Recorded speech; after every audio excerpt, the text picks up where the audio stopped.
السلام علیکم ورحمۃ اللہ وبرکاتہ. نحمده ونصلي على رسوله الكريم اما بعد فاعوذ باللہ من الشیطان الرجیم. بسم اللہ الرحمن الرحیم.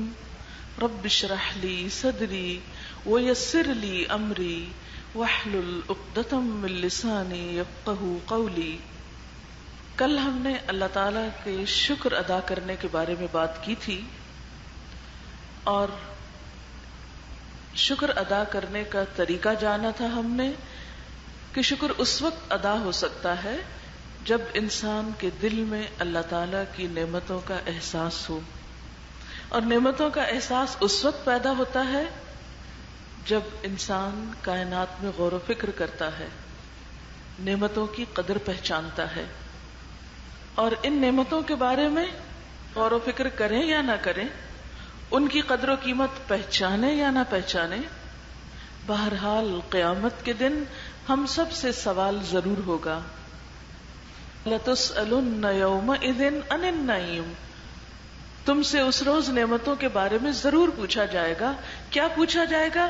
کہ ان نعمتوں کی نمبر 1 قدر کی یا نہیں کی، اعتراف کیا یا نہیں کیا، اس پر اللہ کا شکر ادا کیا یا نہیں کیا، ان نعمتوں کو اللہ کی مرضی کے مطابق استعمال کیا یا اللہ کی نافرمانی میں استعمال کیا.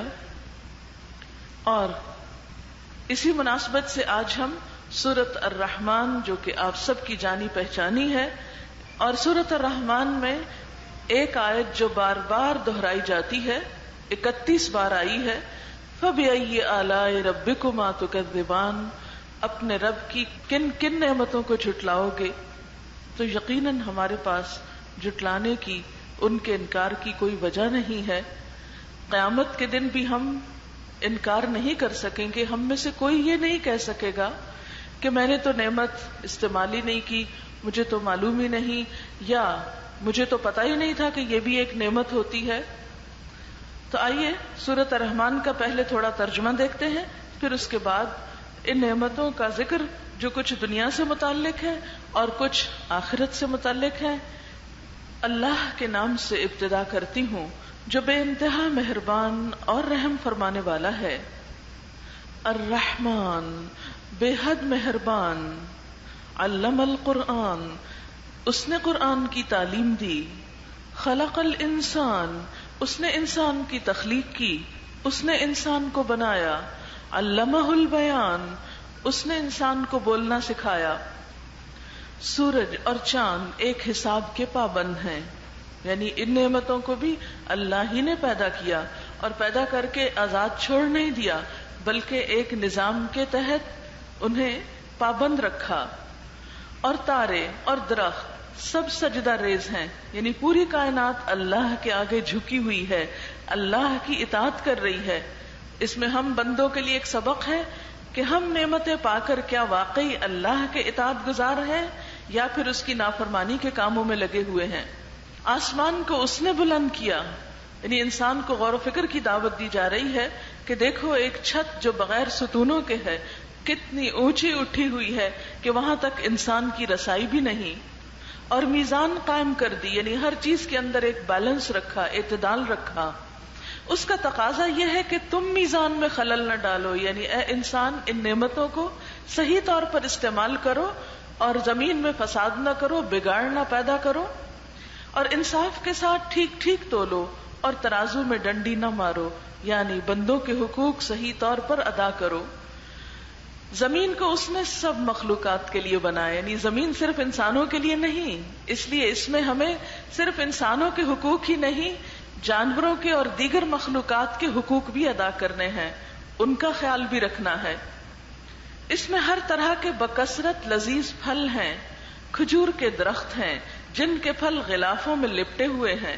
طرح طرح کے غلے ہیں جن میں بھوسا بھی ہوتا ہے اور دانا بھی ہے. پس اے جن و انس، تم اپنے رب کی کن کن نعمتوں کو جھٹلاؤ گے؟ انسان کو اس نے ٹھیکری جیسے سوکھے سڑے گارے سے بنایا، یعنی انسان اپنی حقیقت پر تو غور کرے، کہاں سے اٹھایا گیا. اور جن کو آگ کی لپٹ سے پیدا کیا، بس اے جن و انس تم اپنے رب کے کن کن عجائب قدرت کو جھٹلاؤ گے؟ دونوں مشرق اور دونوں مغرب سب کا مالک و پروردگار وہی ہے، بس اے جن و انس تم اپنے رب کی کن کن قدرتوں کو جھٹلاؤ گے؟ دو مشرق اور دو مغرب کیسے؟ آپ نے دیکھا ہوگا کہ جہاں سے سورج نکلتا ہے وہاں سے غروب ہوتا ہے، یعنی ہر نکلنے والا سورج ہر روز جہاں طلوع ہوتا ہے وہاں غروب بھی ہوتا ہے، پھر جہاں غروب ہو رہا ہوتا ہے وہاں کسی اور جگہ طلوع بھی ہو رہا ہوتا ہے. تو ہر مغرب مشرق بھی ہے اور ہر مشرق مغرب بھی ہے، اس لیے دو مشرق اور دو مغرب کی بات ہوئی. پلیز آپ ذرا باہم اگر باتیں کرنا چاہتے ہیں تو باہر چلے جائیں. قرآن آپ کے سامنے پڑھا جا رہا ہے، یہ باتیں بعد میں بھی ہو سکتی ہیں. پورے ہال میں صرف آپ دو لوگ ہیں جو باہم بات کر رہے ہیں. یہ میری باتیں اس وقت نہیں ہو رہی ہیں، اللہ کا کلام آپ کے سامنے پڑھا جا رہا ہے، اس کا ترجمہ آپ کو بتایا جا رہا ہے. اس وقت آپ مجھے رسپیکٹ نہیں دے رہے، اللہ کے کلام کو دے رہے ہیں یا نہیں دے رہے؟ کیا آپ کی اپنی باتیں اس کلام سے زیادہ اہم ہیں؟ دونوں مشرقوں اور دونوں مغربوں سب کا مالک اور پروردگار وہی ہے، بس اے جن و انس تم اپنے رب کی کن کن قدرتوں کو جھٹلاؤ گے؟ دو سمندروں کو اس نے چھوڑ دیا کہ باہم مل جائیں، یعنی سمندر میں دو طرح کے مختلف پانی، میٹھا اور کھاری، اسی طرح ٹھنڈا اور گرم دو طرح کا پانی ایک ہی جگہ ساتھ ساتھ چل رہا ہوتا ہے اور باہم ملتا نہیں، دونوں کے درمیان ایک پردہ حائل ہے. یہ سب کچھ کرنے والا کون ہے؟ اللہ رب العزت. دو سمندروں کو اس نے چھوڑ دیا کہ باہم مل جائیں، پھر بھی ان کے درمیان ایک پردہ حائل ہے جس سے وہ تجاوز نہیں کرتے. بس اے جن و انس تم اپنے رب کی قدرت کے کن کن کرشموں کو جھٹلاؤ گے؟ یعنی کیسے نہیں اپنے رب کو پہچانو گے؟ ان سمندروں سے موتی اور مونگے نکلتے ہیں، بس اے جن و انس تم اپنے رب کی قدرت کے کن کن کمالات کو جھٹلاؤ گے؟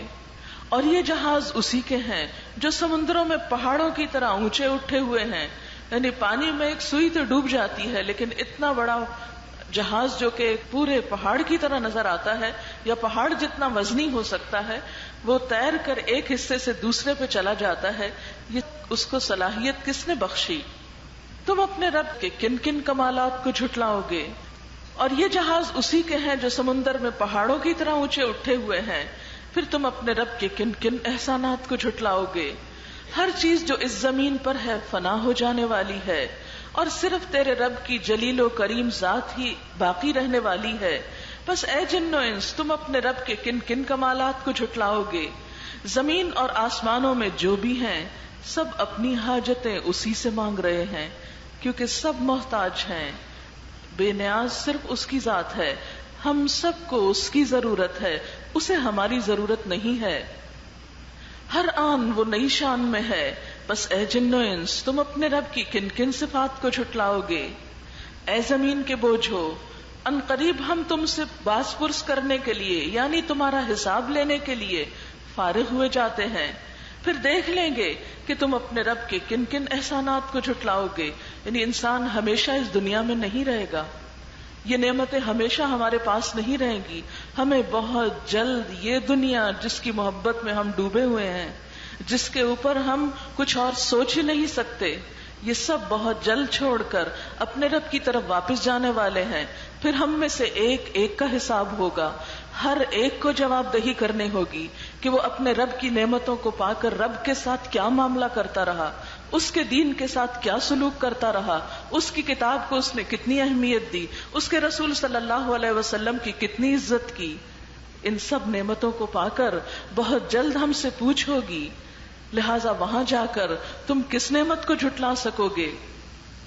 اے گروہ جن و انس تم زمین اور آسمانوں کی سرحدوں سے نکل کے بھاگ سکتے ہو تو بھاگ دیکھو، یعنی تم اللہ کے آگے کس قدر عاجز ہو، کہیں جا نہیں سکتے. اگر تم بھاگنا بھی چاہو تو اس کے لیے بڑا زور چاہیے، اور وہ زور ہم میں سے کس کے پاس ہے کہ ہم اپنے رب سے بھاگ نکلیں کہیں. پھر اپنے رب کی کن کن قدرتوں کو تم جھٹلاؤ گے؟ بھاگنے کی کوشش کرو گے تو تم پر آگ کا شعلہ اور دھواں چھوڑ دیا جائے گا جس کا تم مقابلہ نہ کر سکو گے. اے جن و انس تم اپنے رب کی کن کن قدرتوں کا انکار کرو گے؟ پھر کیا بنے گی اس وقت جب آسمان پھٹے گا اور لال چمڑے کی طرح سرخ ہو جائے گا، اے جن و انس اس وقت تم اپنے رب کی کن کن قدرتوں کو جھٹلاؤ گے؟ اس روز کسی انسان اور کسی جن سے اس کا گناہ پوچھنے کی ضرورت نہ ہوگی، کیونکہ سارا اعمال نامہ تو ہر ایک کا ساتھ ہی ہوگا. اس لیے اللہ تعالیٰ کو یہ پوچھنے کی ضرورت نہیں ہوگی کہ کون کیا جرم کر کے آیا. کوئی تنہائی میں ہو یا سب کے سامنے ہو، چھپ کے کوئی کام کرے یا سب کو بتا کے کرے، ہر غلط کام اعمال نامے میں لکھا جا رہا ہے اور وہ سب کے سامنے کھل کر آ جائے گا. انسان کچھ بھی چھپا نہ سکے گا. پھر دیکھ لیا جائے گا کہ تم دونوں گروہ اپنے رب کے کن کن احسانات کا انکار کرتے ہو. مجرم وہاں اپنے چہروں سے پہچان لیے جائیں گے، یعنی جرم چہروں پر، شکلوں پر نظر آئے گا، کیونکہ ہر انسان کا چہرہ اس کے دل کی عکاسی کرتا ہے. تو گناہ کی ابتدا بھی دل سے ہوتی ہے. رمضان اسی لیے تقوی کا مہینہ ہے کہ دلوں کی اصلاح کرتا ہے. اور انسان جب کوئی غلط کام کرنا چاہتا ہے تو سب سے پہلے اس کی سوچ آتی ہے، اس کی خواہش پیدا ہوتی ہے، پھر اس کے بعد انسان قدم اٹھاتا ہے.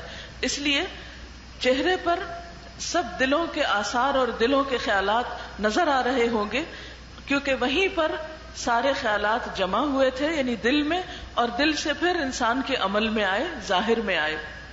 تو قیامت کے دن سب کچھ چہروں سے عیاں ہو جائے گا اور انہیں پیشانی کے بال اور پاؤں پکڑ پکڑ کر گھسیٹا جائے گا، یعنی مجرم لوگوں کو. اس وقت تم اپنے رب کی کن کن قدرتوں کو جھٹلاؤ گے؟ اس وقت کہا جائے گا یہ وہی جہنم ہے جس کو مجرمین جھوٹ قرار دیتے تھے، یعنی صحیح طور پر ایمان نہیں رکھتے تھے. اسی جہنم اور کھولتے ہوئے پانی کے درمیان وہ گردش کرتے رہیں گے. پھر اپنے رب کی کن کن قدرتوں کو جھٹلاؤ گے؟ یعنی جب آگ میں وہ تڑپ اٹھیں گے تو سخت پیاس لگے گی. آپ نے دیکھا ہوگا ذرا موسم گرم ہو تو انسان کو پیاس زیادہ لگنے لگتی ہے. تو جہنم میں بھی جب وہ آگ میں جلیں گے تو سخت پیاسے ہوں گے. پھر وہ پانی مانگیں گے تو ابلتا ہوا پانی ان کو پیش کیا جائے گا. پانی پی کر پھر اپنے ٹھکانے پہ لوٹیں گے تو آگ ہی آگ پائیں گے اور یوں ہی ان کی عمر بیت جائے گی. پھر اپنے رب کی کن کن قدرتوں کو تم جھٹلاؤ گے؟ اور ہر اس شخص کے لیے جو اپنے رب کے حضور پیش ہونے کا خوف رکھتا ہو دو باغ ہیں. اپنے رب کے کن کن انعامات کو جھٹلاؤ گے؟ یعنی ایک طرف مجرموں کا انجام بتایا گیا تو دوسری طرف اللہ کے فرما بردار لوگوں کا انجام بتایا گیا کہ ان کی خوشی کے لیے دو باغ ہوں گے. دو کس لیے؟ کہ جب ایک سے دل بھرے گا تو دوسرے میں چلے جائیں گے، اور اسی طرح کبھی ایک جگہ کبھی دوسری جگہ. ہری بھری ڈالیوں سے بھرپور اپنے رب کے کن کن انعامات کو جھٹلاؤ گے؟ دونوں باغوں میں دو چشمے رواں اپنے رب کے کن کن انعامات کو جھٹلاؤ گے؟ دونوں باغوں میں ہر پھل کی دو قسمیں اپنے رب کے کن کن انعامات کو تم جھٹلاؤ گے؟ جنتی لوگ ایسے فرشوں پہ تکیے لگائے بیٹھیں گے جن کے استر دبیز ریشم کے ہوں گے، اور باغوں کی ڈالیاں پھلوں سے جھکی پڑ رہی ہوں گی. اپنے رب کے کن کن انعامات کو تم جھٹلاؤ گے؟ ان نعمتوں کے درمیان شرمیلی نگاہوں والیاں ہوں گی جنہیں ان جنتیوں سے پہلے کسی انسان یا جن نے ہاتھ نہ لگایا ہوگا. اپنے رب کے کن کن انعامات کو تم جھٹلاؤ گے؟ ایسی خوبصورت جیسے ہیرے اور موتی اپنے رب کے کن کن انعامات کو تم جھٹلاؤ گے؟ نیکی کا بدلہ نیکی کے سوا اور کیا ہو سکتا ہے؟ پھر اے جن و انس اپنے رب کے کن کن اوصاف حمیدہ کا تم انکار کرو گے؟ اور ان دو باغوں کے علاوہ دو باغ اور ہوں گے. اپنے رب کے کن کن انعامات کو تم جھٹلاؤ گے؟ گھنے سرسبز اور شاداب باغ اپنے رب کے کن کن انعامات کو تم جھٹلاؤ گے؟ دونوں باغوں میں دو چشمے فواروں کی طرح ابلتے ہوئے اپنے رب کے کن کن انعامات کو تم جھٹلاؤ گے؟ ان میں بکثرت پھل اور کھجوریں اور انار اپنے رب کے کن کن انعامات کو تم جھٹلاؤ گے؟ ان نعمتوں کے درمیان خوب سیرت اور خوبصورت بیویاں اپنے رب کے کن کن انعامات کو تم جھٹلاؤ گے؟ خیموں میں ٹھہرائی ہوئی حوریں اپنے رب کے کن کن انعامات کو تم جھٹلاؤ گے؟ ان جنتیوں سے پہلے کبھی کسی انسان یا جن نے ان کو چھوا نہ ہوگا. اپنے رب کے کن کن انعامات کو تم جھٹلاؤ گے؟ وہ جنتی سبز قالینوں اور نفیس و نادر فرشوں پر تکیے لگا کے بیٹھیں گے. اپنے رب کے کن کن انعامات کو تم جھٹلاؤ گے؟ تبارک اسم ربک ذی الجلال والاکرام، بڑی برکت والا ہے تیرے رب جلیل و کریم کا نام. بسم اللہ الرحمن الرحیم. سورۃ الواقعہ بنیادی طور پر اس صورت میں 3 انسانی گروہوں کا ذکر کیا گیا ہے جن کا چوتھا کوئی اور نہیں. اذا وقعت الواقعہ، اذا جب، وقعت واقع ہو جائے گا، واقعہ واقع ہونے والا. وقع کا مطلب ہوتا ہے اوپر سے نیچے گرنا، اسی سے لفظ واقع ہے اور پھر واقعہ. اردو میں بھی لفظ واقعہ استعمال ہوتا ہے. یہاں مراد واقع ہونے والا یعنی روز قیامت، اور واقعہ مؤنث ہے، اشارہ ہے یوم الساعہ کی طرف. جیسے کہ آپ جانتے ہیں کہ قیامت کے کئی نام ہیں جن میں سے ایک خود قیامہ، پھر طامہ، ساخہ، آزفہ، قارعہ. تو اسی طرح واقعہ بھی دراصل کیا ہے؟ قیامت کے ناموں میں سے ایک نام. تو مراد اس سے کیا ہے؟ جب قیامت واقع ہوگی، جب قیامت برپا ہو جائے گی، سر پر آ پڑے گی. اذا وقعت الواقعہ، جب وہ واقعہ پیش آ جائے گا، قیامت قائم ہو جائے گی. اور اس کا قائم ہونا ایسا ہے، لیس لوقعتھا کاذبہ، لیسا نہیں، وقعہ واقع ہونا، ہا اس کا یعنی اس کا واقع ہونا نہیں ہے، کاذبہ کوئی جھوٹ، کوئی جھوٹی بات نہیں ہے، یہ ایک یقینی بات ہے، سچی بات ہے. قیامت کا واقعہ ایسا واقعہ ہے کہ جب وہ پیش آ جائے گا تو کوئی بھی اس کو جھٹلا نہ سکے گا. آج دنیا میں بہت سے لوگ ایسے ہیں جو اس دن کو نہیں مانتے، اس آنے والے حادثے کا انکار کرتے ہیں کہ ایسا کچھ بھی نہیں، یہ صرف من گھڑت باتیں ہیں. اور یہ ایک حقیقت ہے کہ آخرت پر ایمان ارکان ایمان میں سے ہے. ایک مسلمان کے لیے لازم ہے کہ وہ آخرت کو مانے. اگر کوئی شخص آخرت کو نہیں مانتا تو وہ دراصل مسلمان ہی نہیں. کیسا ہے وہ دن؟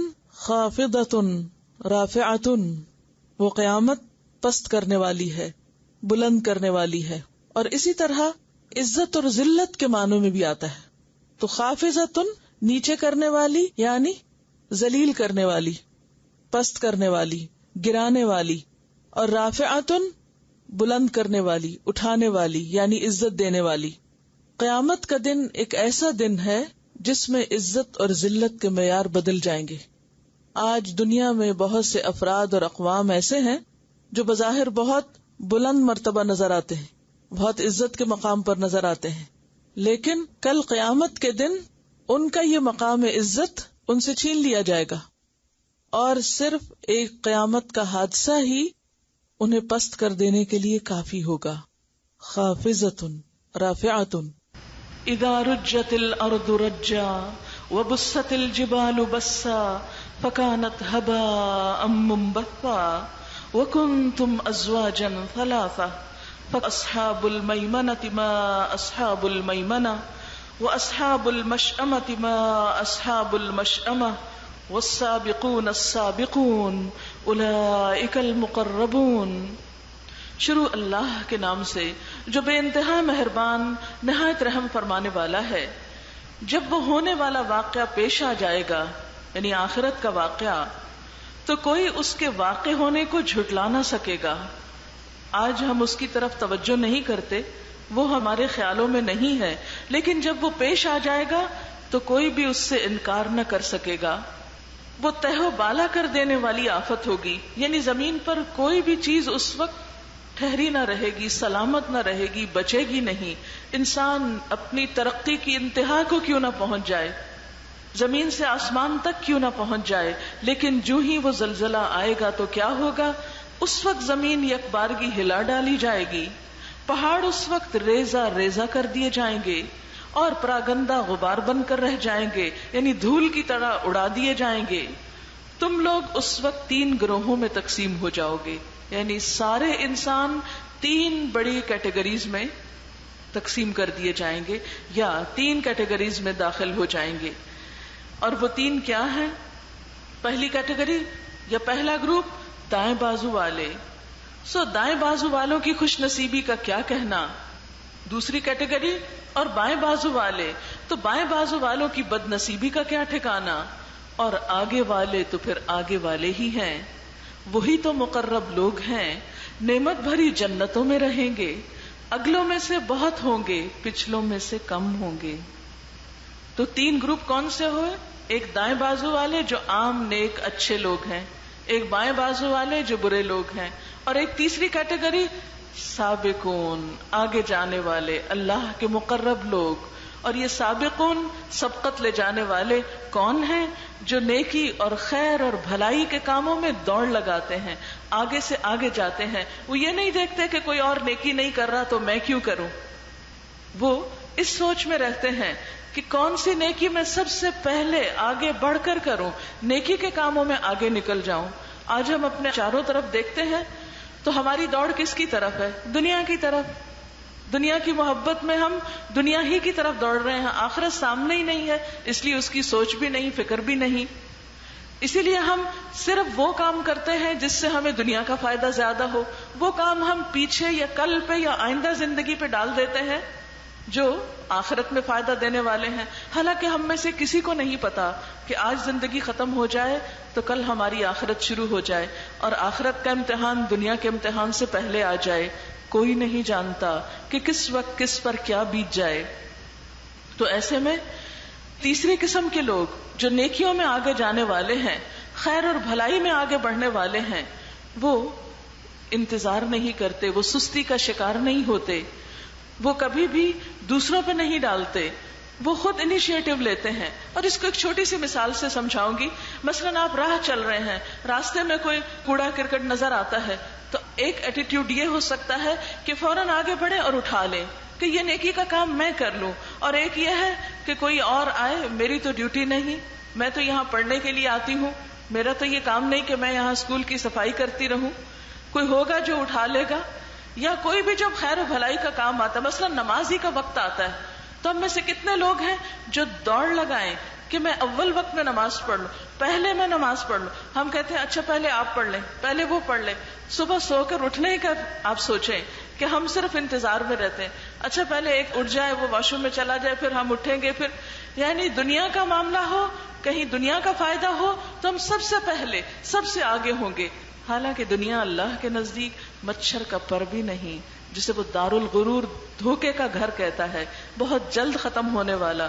کل من علیہا فان، سب کچھ فنا ہونے والا. ویبقى وجہ ربک ذی الجلال والاکرام، رب ذی الجلال کا جو باقی رہنے والی ذات ہے اور وہی کی نعمتیں جو باقی رہنے والی ہیں، ان کے حصول کے لیے، انسین دنیا کے لیے جو کوششیں ہیں وہ ہم سب جائزہ لے سکتے ہیں. کیونکہ کوئی کسی کو نہ دیکھے، دوسروں پہ نظر نہ ڈالے، اپنے آپ کو دیکھیں کہ میرے اندر نیکی کا کتنا شوق ہے، اور نیکی کے جس کام کے لیے بھی مجھے پکارا جاتا ہے اس کے لیے میں کتنے شوق سے اس کی طرف بڑھتا ہوں. سابقون وہ لوگ ہوں گے کہ نبی صلی اللہ علیہ وسلم نے ان کے بارے میں فرمایا کہ جب ان کے سامنے حق پیش کیا گیا تو انہوں نے قبول کر لیا، اور دوسروں کے معاملے میں وہی چاہا جو وہ اپنے معاملے میں چاہتے تھے. اور پھر یہاں پر تینوں گروہوں کے انجام بتائے گئے ہیں، اور مقرب لوگوں کے بارے میں بتایا کہ نعمت بھری جنتوں میں رہیں گے. اگلوں میں سے بہت ہوں گے، پچھلوں میں سے کم. ظاہر ہے کہ نبی صلی اللہ علیہ وسلم کے زمانے میں لوگوں کے اندر نیکی اور خیر کی محبت زیادہ تھی. پھر آہستہ آہستہ دنیا کی محبت آگے آ گئی، نیکیوں کی محبت جو ہے وہ پیچھے چلی گئی. تو قدرتی طور پر ایک تناسب یا ریشو جو ہے مقربین کا یا نیکی میں آگے بڑھنے والوں کا، وہ کم ہوتا چلا جائے گا. اس لیے فرمایا کہ پچھلوں میں سے کم. مرصع تختوں پہ تکیے لگائے آمنے سامنے بیٹھیں گے، ان کی مجلسوں میں ابدی لڑکے شراب چشمہ جاری سے لبریز پیالے اور کنٹر اور ساغر لیے دوڑتے پھرتے ہوں گے، جسے پی کر نہ ان کی عقل چکرائے گی اور نہ عقل میں فطور آئے گا. جب جنت کا ذکر آتا ہے تو بہت سے لوگ جنت کا مذاق اڑانے لگتے ہیں اور کہتے ہیں یہ سب لالچ دیا ہوا ہے. میں ایسے لوگوں سے پوچھتی ہوں کہ دنیا کی حقیر چیزوں کے لالچ میں تو وہ ایک دوسرے سے آگے جانے کی کوشش کرتے ہیں، لیکن اللہ تعالیٰ جب جنت کی بات کرتے ہیں تو اس کو لالچ کی بات کہہ کے جھٹلا دیتے ہیں. یہ دراصل شیطان کا دھوکہ ہوتا ہے جو جنت کی قیمت ہماری نگاہوں میں کم کر کے پھر اس کے لیے کوشش بھی نہیں کرنے دیتا. اور عام طور پر بہت پاک باز بنتے ہیں لوگ یہ کہتے ہوئے نہیں جنت کے لالچ میں نہیں نیکی کرنی چاہیے، صرف اللہ کی رضا میں کرنی چاہیے. نہیں، جب اللہ تعالیٰ خود ہمیں جنت کا شوق دلاتے ہیں، اس نے ہمیں پیدا کیا ہے، وہ جانتا ہے کہ ہمارے دلوں کے اندر کیا ہے اور ہمارے اندر مادی چیزوں کی محبت کس قدر کوٹ کوٹ کے بھری ہوئی ہے. اس لیے اللہ تعالیٰ ایک اور جگہ پر فرماتے ہیں یزکوا انفسکم، اپنے آپ کو پاکیزہ مت کہو، بل اللہ یزکی من یشاء، اللہ ہی جسے چاہتا ہے پاک کرتا ہے. تو اس لیے جنت کا ذکر جب اللہ تعالیٰ کرے تو اسے شوق سے سننا چاہیے، اللہ تعالیٰ خود فرماتے ہیں سابقوا الی مغفرۃ من ربکم وجنۃ، دوڑو اپنے رب کی بخشش حاصل کرنے کے لیے اور جنت کے لیے، یعنی جنت کی طرف دوڑ کا حکم اللہ تعالیٰ نے خود دیا ہے. اس لیے جنت کی باتیں محض لالچ کی باتیں نہیں ہیں، یہ اللہ تعالیٰ نے ہماری نفسیات کو سامنے رکھتے ہوئے ہمیں ایک انسینٹیو دیا ہے، شوق دیا ہے. پھر جنت ہی کے بارے میں فرمایا کہ جنت کے جو کارندے ہوں گے وہ مقربین کے سامنے طرح طرح کے لذیذ پھل پیش کریں گے کہ جسے چاہیں چن لیں، پرندوں کے گوشت پیش کریں گے، جس پرندے کا چاہیں استعمال کریں، ایک بہت بڑی ورائٹی ہوگی. ان کے لیے خوبصورت آنکھوں والی حوریں ہوں گی، ایسی خوبصورت جیسے چھپا کے رکھے ہوئے موتی. یہ سب کچھ ان کے اعمال کی جزا کے طور پر انہیں ملے گا، یہ سب کچھ ان کے اعمال کی جزا کے طور پر انہیں ملے گا جو وہ دنیا میں کرتے رہے. وہاں وہ کوئی بےہودہ کلام یا گناہ کی بات نہ سنیں گے، کوئی غیبت نہیں ہوگی، کوئی چغلی نہیں ہوگی، کوئی کسی کی بیک بائٹنگ نہیں ہوگی، کوئی کسی کو تانا نہیں دے گا، کوئی کسی کا دل جلانے والی باتیں نہیں کرے گا. وہاں پر کوئی گناہ کی بات بھی نہیں، کوئی جھوٹ نہیں بولے گا، کوئی خیانت نہیں کرے گا. سب لوگ اللہ قیلن سلامن سلاما، سلامتی کی باتیں ہی کریں گے. اور یہاں پر کیا فرمایا کہ وہاں کوئی بےہودہ کلام یا گناہ کی بات نہ سنیں گے، جو بات بھی ہوگی ٹھیک ٹھیک ہوگی. اور دائیں بازو والوں کی خوش نصیبی کا کیا کہنا، وہ بے خار یعنی بغیر کانٹوں کے بیریوں اور تہ بتہ چڑھے ہوئے کیلوں اور دور تک پھیلی ہوئی چھاؤں اور ہر دم رواں پانی اور کبھی ختم نہ ہونے والے اور بے روک ٹوک ملنے والے بکثرت پھلوں اور اونچی نشست گاہوں میں ہوں گے. آبویسلی سابقین کی جنت کے مقابلے میں ذرا کم درجے کی ہوگی. ان کی بیویوں کو ہم خاص طور پر نئے سرے سے پیدا کریں گے اور انہیں باقرہ بنا دیں گے، اپنے شوہروں کی چاہنے والی اور عمر میں ہمسن ہوں گی. یہ سب کچھ دائیں بازو والوں کے لیے ہے. وہ اگلوں میں سے بھی بہت ہوں گے، پچھلوں میں سے بھی بہت ہوں گے. اور بائیں بازو والوں کی بد نصیبی کا کیا پوچھنا، وہ لو کی لپٹ اور کھولتے ہوئے پانی اور کالے دھوئیں کے سائے میں ہوں گے، جو نہ ٹھنڈا ہوگا نہ آرام دہ ہوگا. یہ وہ لوگ ہوں گے جو اس انجام کو پہنچنے سے پہلے خوشحال تھے اور بڑے گناہ پہ اصرار کرتے تھے. آپ کو معلوم ہے کہ بڑے گناہ کون سے ہیں؟ بڑے گناہوں میں سب سے بڑا گناہ تو اللہ تعالیٰ کے ساتھ شرک ہے، اور اس کے بعد والدین کی نافرمانی، ماں باپ کی بات نہ ماننا، ماں باپ کو اہمیت نہ دینا، ماں باپ کی قدر نہ کرنا. کیونکہ ایک طرف ہمیں اللہ تعالیٰ کے احسانات کو ماننا اور اس کا شکر گزار بننا ہے، اور دوسری طرف انسانوں میں سے سب سے پہلے اپنے والدین کا. یہ وہ لوگ ہوں گے جو اس انجام کو پہنچنے سے پہلے خوشحال تھے اور گناہ عظیم پر اصرار کرتے تھے. کہتے تھے جب ہم مر کر خاک ہو جائیں گے اور ہڈیوں کا پنجر رہ جائیں گے تو پھر اٹھا کھڑے کیے جائیں گے، اور کیا ہمارے باپ دادا بھی اٹھائے جائیں گے جو پہلے گزر چکے ہیں؟ اے نبی صلی اللہ علیہ وسلم، ان سے کہہ دیجئے یقیناً اگلے اور پچھلے سب ایک دن ضرور جمع کیے جانے والے ہیں جس کا وقت مقرر کیا جا چکا ہے. پھر اے گمراہو اور جھٹلانے والو، تم زقوم کے درخت کی غذا کھانے والے ہو، اس سے تم پیٹ بھرو گے اور اوپر سے کھولتا ہوا پانی تونس لگے ہوئے اونٹ کی طرح پیو گے. یعنی اتنی گرمی ہوگی کہ انسان ابلتا ہوا پانی بھی چاہے تو آپ دیکھیں ایک ایک سپ لیتے ہیں، لیکن جہنم میں لوگ ابلتے ہوئے پانی کو بھی پیتے چلے جائیں گے جیسے ایک پیاسا اونٹ پانی پیتا ہے. یہ ہے ان بائیں بازو والوں کی ضیافت کا سامان روز جزا میں. نحن خلقناکم فلولا تصدقون، ہم نے تمہیں پیدا کیا ہے، ہم ہیں تمہارے خالق، پھر تم تصدیق کیوں نہیں کرتے، مان کیوں نہیں جاتے؟ کبھی تم نے غور کیا یہ نطفہ جو تم ڈالتے ہو، اس سے بچہ تم پیدا کرتے ہو یا اس کے پیدا کرنے والے ہم ہیں؟ ہم نے تمہارے درمیان موت کو تقسیم کیا ہے اور ہم اس سے عاجز نہیں کہ تمہاری شکلیں بدل دیں اور کسی ایسی شکل میں تمہیں پیدا کریں جس کو تم نہیں جانتے. اپنی پہلی پیدائش کو تو تم جانتے ہی ہو، پھر سبق کیوں نہیں لیتے؟ یہ اصل میں ان لوگوں کو کہا جا رہا ہے جو مرنے کے بعد دوبارہ زندہ ہونے پر ایمان نہیں رکھتے تھے، اس کا یقین نہیں رکھتے تھے. تو انہیں بتایا جا رہا ہے کہ تمہیں اگر آخرت کی دوبارہ زندگی کا یقین کرنا ہے تو آج کی اپنی زندگی کو دیکھو، آج اپنے ہاتھ پاؤں دیکھو، آج اپنے آپ کو پہچانو کہ کیا ہو. اگر تم آج ایگزسٹ کرتے ہو تو کل ایگزسٹ کیوں نہیں کر سکتے؟ جس رب نے پہلی دفعہ پیدا کیا وہ دوبارہ پیدا کیوں نہیں کر سکتا؟ کبھی تم نے سوچا یہ بیج جو تم بوتے ہو یعنی زمین میں ڈالتے ہو، مٹی میں ڈالتے ہو، ان سے کھیتیاں تم اگاتے ہو یا ان کے اگانے والے ہم ہیں؟ خوبصورت پودے کون نکالتا ہے اس اندھیری مٹی میں سے؟ کیونکہ مٹی دیکھنے میں کیا ہے؟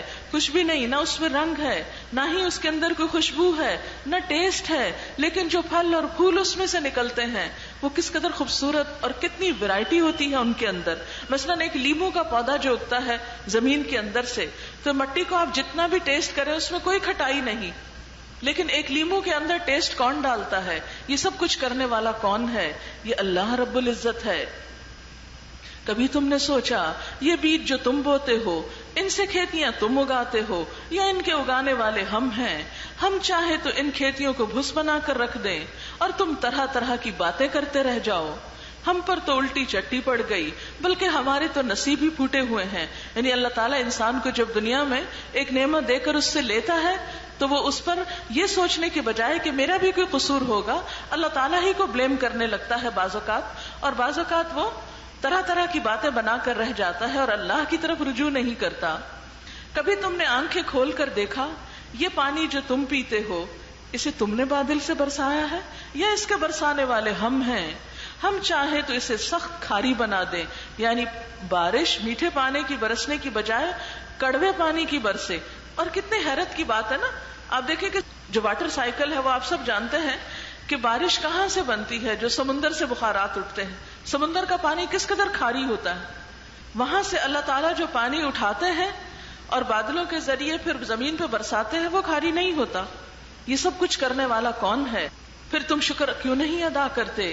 کبھی تم نے خیال کیا کہ یہ آگ جو تم سلگاتے ہو اس کا درخت تم نے پیدا کیا ہے یا اس کے پیدا کرنے والے ہم ہیں؟ ہم نے اس کو یاد دہانی کا ذریعہ اور حاجت مندوں کے لیے زندگی کا سامان بنایا۔ بس اے نبی صلی اللہ علیہ وسلم اپنے رب عظیم کے نام کی تسبیح کرو، فسبح باسم ربک العظیم۔ بس نہیں، میں قسم کھاتا ہوں تاروں کے مواقع کی، اگر تم سمجھو تو یہ بہت بڑی قسم ہے کہ یہ ایک بلند پایا قرآن ہے۔ انہ لقرآن کریم فی کتاب مکنون، ایک محفوظ کتاب میں ثبت ہے، یعنی اس میں کوئی تبدیلی کر نہیں سکتا کیونکہ اس کی اصل اللہ تعالیٰ کے ہاں محفوظ ہے، جسے مطہرین کے سوا کوئی چھو نہیں سکتا۔ یہ رب العالمین کا اتارا ہوا ہے، یعنی اس قرآن کو معمولی چیز نہ سمجھو، یہ اللہ رب العزت کی طرف سے آیا ہے۔ پھر کیا تم اس کلام کے ساتھ بے اعتنائی برتتے ہو، اس سے بے رخی برتتے ہو، اس کی پرواہ نہیں کرتے، اس کو اہمیت نہیں دیتے، اس کو پڑھنے اور پڑھانے کے لیے تمہاری زندگی میں وقت نہیں ہے؟ قیامت کے دن جب ہم اللہ کے حضور حاضر ہوں گے، بڑی بڑی لائبریریاں چاٹ کر، دنیا کی ڈھیروں کتابیں پڑھ کر، اس وقت کیا اللہ ہم سے پوچھے گا نہیں کہ میری کتاب کو پڑھنے کا وقت نہیں ملا تھا تمہیں؟ کتنا کچھ پڑھ ڈالا۔ ایک بچہ کلاس 1 سے لے کر میٹرک تک بھی کتنی کتابیں پڑھ ڈالتا ہے۔ آپ سب اگر گننا شروع کریں تو شاید اس وقت شمار نہ کر سکیں کہ اب تک آپ کتنی کتابیں پڑھ چکے ہیں، اور اس سے آگے بھی آپ کتنی کتابیں پڑھیں گے۔ لیکن کس قدر افسوس کی بات ہے، اتنی کتابیں پڑھنے والے کبھی نہیں سوچتے کہ زندگی میں ایک بار اللہ کی کتاب تو پڑھ کے دیکھیں۔ انسانوں کی لکھی ہوئی کتابیں، ان کو ہم اہمیت دیتے ہیں، اللہ کی بھیجی ہوئی کتاب، اس کی کوئی اہمیت ہی نہیں ہمارے ذہن میں، ہمارے دل میں اس کی کوئی قدر ہی نہیں۔ صرف زبانی ضرور کہتے ہیں کہ ہم اس کو چومتے بھی ہیں، اوپر اٹھا کے رکھتے ہیں، سینے سے لگا کے رکھتے ہیں، خوبصورت غلافوں میں لپیٹ کے رکھتے ہیں، سنبھال کے رکھتے ہیں، لیکن جس کام کے لیے آئی ہے وہی نہیں کرتے اس سے۔ کیا واقعی ہمارے پاس وقت نہیں؟ کیا واقعی ہمارے پاس عقل نہیں؟ کیا واقعی ہم دیکھ نہیں سکتے؟ کیا واقعی ہم پڑھ نہیں سکتے؟ کیا واقعی ہم سمجھ نہیں سکتے؟ کیا واقعی سمجھنے کے مواقع نہیں ہیں؟ سب کچھ ہے لیکن دل ہی نہیں ہے۔ نہ صحیح، پلٹنا تو اسی کی طرف ہے جس نے یہ کتاب بھیجی ہے۔ وہاں پر دوسری کتابوں کا تو امتحان نہیں ہوگا، وہاں تو اس کتاب کے مطابق امتحان ہوگا۔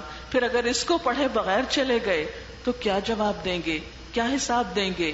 وہ لوگ تو پھر بھی شاید معذور ہیں، مجبور ہیں کہ جو پڑھنا لکھنا نہیں جانتے، لیکن پڑھے لکھے لوگ، بڑی بڑی ڈگریاں رکھنے والے، ساری زندگی میں ایک اللہ کی کتاب نہ پڑھ سکے، وہ رب کو کیا جواب دیں گے، کیا حساب دیں گے؟